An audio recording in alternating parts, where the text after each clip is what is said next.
बिस्मिल्लाहिर्रहमानिर्रहीम। अस्सलाम वालेकुम। हमारे पास बुक है kids mathematic which is for class 6। आज चैप्टर नंबर 6 की रिव्यू एक्सरसाइज करेंगे हम, तो चलिए स्टार्ट करते हैं। पेज नंबर 72 के ऊपर इसकी रिव्यू एक्सरसाइज है चैप्टर नंबर 6 की। रेशियो एंड प्रोपोर्शन वाला जो चैप्टर था, ऑब्जेक्टिव एक्सरसाइज 6, इसके 3 क्वेश्चन है आपके पास। क्वेश्चन नंबर 1, 2 और 3।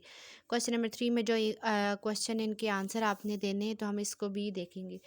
तो क्वेश्चन नंबर 1 है आपके पास, फिल इन द ब्लैंक। ये फिल इन द ब्लैंक्स आपने करनी है complete. Second and third, first one को रीड करते हैं। Second and third element of proportion are called mean of the proportion.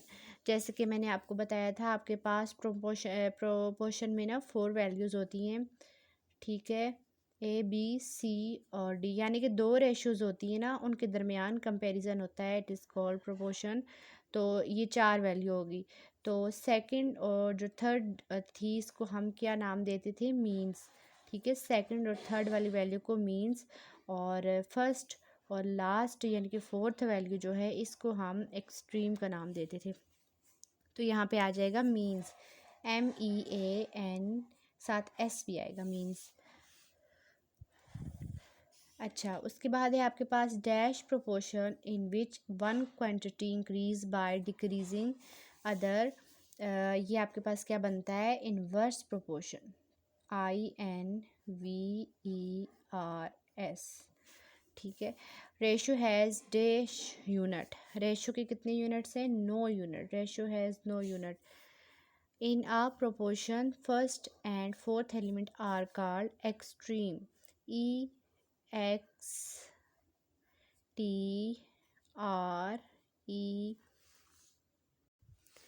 Extreme. 5 है proportion is donated by. Proportion को कौन से सिंबल से डिनोट किया जाता है, ये आपके पास प्रोपोर्शन का सिंबल है। क्वेश्चन नंबर 2 है टिक द करेक्ट आंसर। जो इनमें से टिक है, आपके पास 4 ऑप्शन, इनमें से जो करेक्ट, इसको आपने टिक कर देना है। Reduce form of 1/4 ratio 1/2 is, जब आप इसको सिंप्लीफाई करेंगे तो आपके पास बी पार्ट इसका आंसर आ रहा है, तो ये आपके पास करेक्ट है।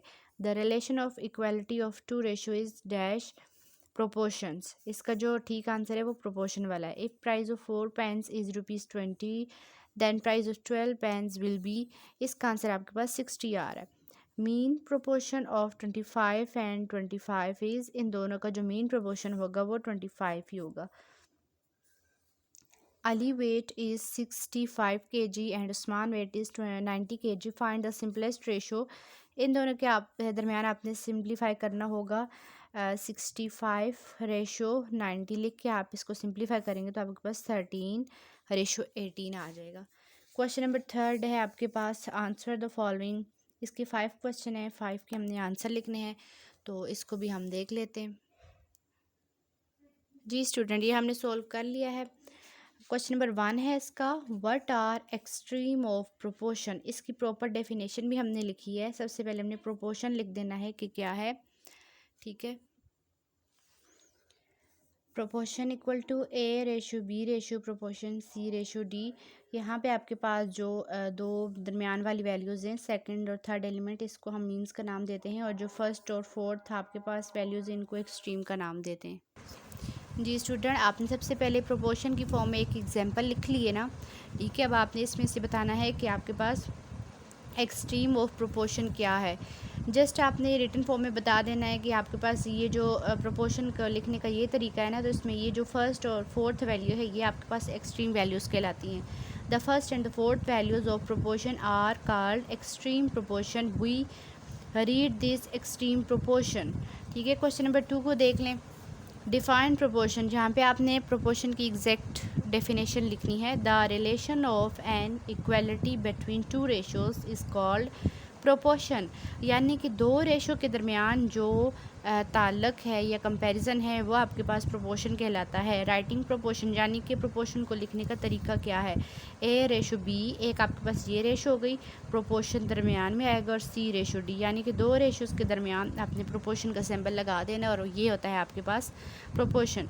रीड दिस प्रोपोर्शन, ये आपके पास A/B प्रोपोर्शन C/D है, तो इसमें जो फर्स्ट और लास्ट वैल्यू है, इसको एक्सट्रीम्स रीड करते हैं, और जो सेकंड और थर्ड एलिमेंट है, इसको आप मीन्स MEANS मीन्स रीड करते हैं, ठीक है। यहाँ पे लिखा हुआ है, आपको नज़र आ रहा होगा। जो सेकंड और थर्ड एलिमेंट है ये मीन्स कहलाता है आपके पास। क्वेश्चन नंबर 3 है, what is the difference between the direct and inverse proportion. अब आपने डेफिनेशन बतानी है कि डायरेक्ट इन्वर्स क्या होता है, डायरेक्ट प्रोपोर्शन क्या होता है और इन्वर्स प्रोपोर्शन क्या होता है। सबसे पहले डायरेक्ट प्रोपोर्शन की डेफिनेशन देख लेते हैं, साथ एक एग्जांपल भी देख लेते हैं। It is a proportion in which one quantity increase और decrease in a same way as other quantity increase और डिक्रीज।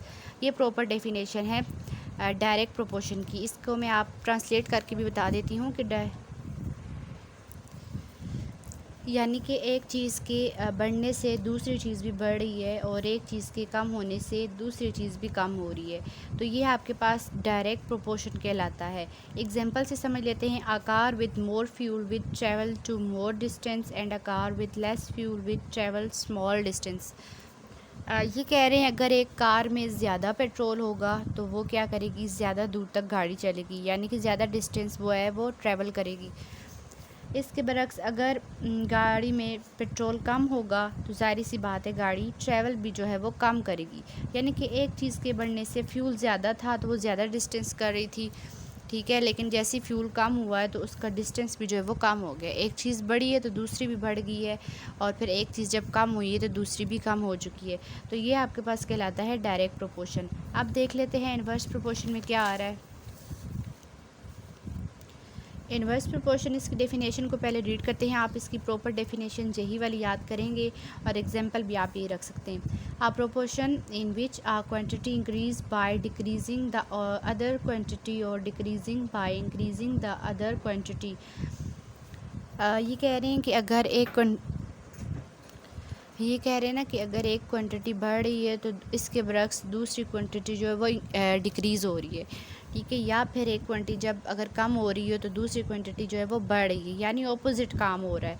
तो ये आपके पास इन्वर्स प्रोपोर्शन कहलाता है। एग्जांपल देखें। At 60 kilometre hours a car covers the distance of a 4 kilometre in 5 minutes. If speed increase to 80 kilometre then travelling time will be less.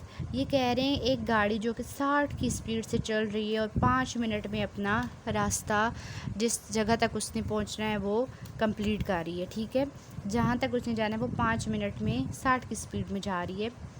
लेकिन अगर गाड़ी की स्पीड बढ़ा दी जाए, 60 से 80 कर दी जाए, तो अब क्या वही उतना ही टाइम लेगी गाड़ी अपना डिस्टेंस कंप्लीट करने पे, या जहाँ पे उसने पहुँचना है वहाँ पे पहुँचने तक क्या वो उतना ही टाइम लेगी अगर गाड़ी की स्पीड बढ़ा दी जाए? नो, गाड़ी अब कम टाइम लेगी। अगर वो 5 मिनट ले रही थी तो अब वो 2 मिनट्स लेगी, 3 मिनट्स लेगी, या इतना टाइम लेगी, ठीक है। तो यानी कि एक चीज़ हमने बढ़ाई तो दूसरी कम होगी, या फिर एक चीज़ कम की तो दूसरी बढ़ गई। ये आपके पास कहलाता है इन्वर्स प्रोपोर्शन। क्वेश्चन नंबर 4 है आपके पास, डिफाइन रेशो। रेशो की प्रॉपर डेफिनेशन पढ़ते हैं। Ratio is the simplest relation between two quantities which help us to make a clear idea to compare between two or more than two quantities। ये कह रहे हैं कि जो रेशो हमारे पास होती है वो एक सिंपल सा रिलेशन होता है दो क्वांटिटीज़ यानी कि दो चीज़ों के दरमियान या फिर दो ऑब्जेक्ट्स के दरमियान, यानी कि दो चीज़ों के दरमियान हम कंपैरिजन कर रहे होते हैं। वो दो चीज़ें जो होती हैं वो सेम टाइप की होती हैं, ठीक है। जब भी हम किसी चीज़ का रेशो में कंपैरिजन करेंगे तो वो सेम टाइप की होती हैं। ये नहीं कि अगर हम फॉर एग्ज़ाम्पल अगर कंपैरिजन कर रहे हैं, ठीक है, पेंसिल का, तो साथ हम स्केल उठा लें, तो पेंसिल का अगर कंपैरिजन कर रहे हैं तो साथ दूसरी भी पेंसिल ही होनी चाहिए। फॉर एग्ज़ाम्पल इस तरह से, जैसे आपके पास दो पेंसिल्स हैं, ठीक है, तो अब आपने देखना है इनमें से शॉर्ट कौन सी है, लॉन्ग कौन सी है। तो अब आप क्या करेंगे, आप बताएंगे ये जो फर्स्ट वाली है ब्लू कलर की ये लॉन्ग है और ये सेकंड वाली ये शॉर्ट है। लेकिन अगर मैं पेंसिल के साथ उठा लेती हूँ कोई हैवी पेन, ठीक है, तो अब ये इसका कंपैरिजन पॉसिबल नहीं है। पेन का पेन से कंपैरिजन होगा और पेंसिल का पेंसिल से, यानी कि उसका वेट वाइज भी हम सेम चीज़ों का कंपैरिजन करेंगे। क्वांटिटी का मतलब क्या होता है, किसी चीज़ की मिकदार, तो हम उसकी जो ऑब्जेक्ट है उसको भी देखना होगा कि वो भी सेम टाइप की हो। फिर हमने उसका वेट भी देखना है कि जो जिस चीज़ का हम कंपैरिजन कर रहे हैं वो सेम टाइप की हो, सेम क्वांटिटी की हो, ठीक है। वेट का वेट से हम कंपैरिजन करेंगे, कलर का कलर से, हाइट का हाइट से कंपैरिजन करेंगे। तो ये है आपके पास रेशो की डेफिनेशन कि रेशो जो होती है ये दो चीज़ों के दरमियान कंपैरिजन होता है, ठीक है। और वो जो दो चीज़ें होती हैं वो सेम टाइप की होती हैं, वो डिफरेंट नहीं हो सकती। दूसरी बात, जब भी आप कंपैरिजन करेंगे तो आपके पास 2 और मोर देन 2 चीज़ें होनी चाहिए, ठीक है। कभी भी एक चीज़ क्या, अब अगर मैं आपको पेंसिल दे दूं तो आप सिर्फ पेंसिल का कंपैरिजन क्या करेंगे, किससे करेंगे? तो इसके साथ आपको एक और पेंसिल चाहिए होगी, यानी कि आपके पास 2 पेंसिल्स होंगी तो आप तब कंपैरिजन कर सकते हैं, अदरवाइज़ नहीं। तो इसलिए ये जो लाइन लिखी हुई ना 2 और मोर देन 2 क्वांटिटीज़, इसका मतलब ये है कि आपके पास जब भी आप रेशो में कंपैरिजन करेंगे तो आपके पास 2 या फिर 2 से ज़्यादा चीज़ों का होना ज़रूरी है। साथ ही एक एग्जांपल दी गई है 3/4 रेशो फॉर्म। हमने 3/4 को रेशो फॉर्म में लिखना है 3/4। 3 जो है लेफ़्ट साइड पे आएगा और 4 जो है राइट साइड पे, उनके दरमियान रेशो का सिंबल आ जाएगा, ठीक है। Can not be written has, अब जैसे कि ये 3/4 था ना, हमने इसको 3/4 में लिखा है, तो इस लाइन का मतलब है कि can not be written as 4/3, यानी कि 4 को हम इधर नहीं लिख सकते और 3 को इधर नहीं लिख सकते। इस चीज़ का आपने ध्यान रखना है, ये भी आप साथ बता सकते हैं। Last question is what is the difference between numerator and denominator. अब आपने न्यूमिनेटर और डिनोमिनेटर के दरमियान डिफरेंस का बताना है। Ratio is the form of a fraction in which numerator denoted antecedent and denominator denoted consequent, ठीक है। हमें पता है जब हम डिवाइड के क्वेश्चन करते हैं तो हमारे पास जो बाई की फॉर्म में क्वेश्चंस होते हैं, लाइक 7/3 है, ठीक है।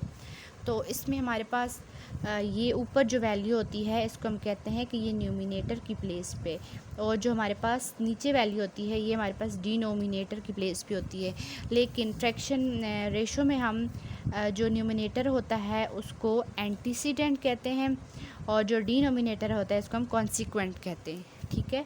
जैसे भी मैंने पीछे क्वेश्चन नंबर 4 में वो 3 वो जो एग्जांपल करवाई है उसमें वैल्यू बाई की फॉर्म में थी ना, एक्स, अभी यहाँ पे x/4 है, सॉरी x/y लिखा हुआ है। तो जब हम इसको रेशो की फॉर्म में लिखेंगे तो ये x इधर आएगा और y राइट साइड पे आएगा, यानी कि हम y रेशो x नहीं लिख सकते, ये रॉन्ग है, ठीक है। तो ये जो वैल्यू है ये लेफ़्ट साइड पे आएगी और बाई के नीचे यानी जो डिनोमिनेटर की प्लेस पे वैल्यू है वो इधर राइट साइड पे आएगी और इसको हम कॉन्सिक्वेंट कहेंगे। और ये जो यहाँ पे है जो न्यूमिनेटर की प्लेस पे थी इसको हम एंटीसीडेंट कहेंगे। ये आपके रेशो वाले चैप्टर में एक न्यू कॉन्सेप्ट है आपके लिए कि इस वैल्यू को रेशो में लेफ़्ट साइड वाली वैल्यू को एंटीसीडेंट कहते हैं और राइट साइड वाली वैल्यू को कॉन्सिक्वेंट कहते हैं। अब आपका ये जो है रिव्यू एक्सरसाइज कंप्लीट हो चुकी है। यहाँ पे चैप्टर नंबर 6 जो है कम्प्लीटली हम कर चुके हैं, इसकी दोनों एक्सरसाइजें भी और रिव्यू एक्सरसाइज भी। इस चैप्टर से रिलेटेड आपका कोई भी क्वेश्चन हो तो आप कमेंट में लाजमी पूछें। चैनल को लाइक करें, शेयर करें, सब्सक्राइब करें और अपने फ्रेंड्स को भी शेयर करें videos. Thank you so much.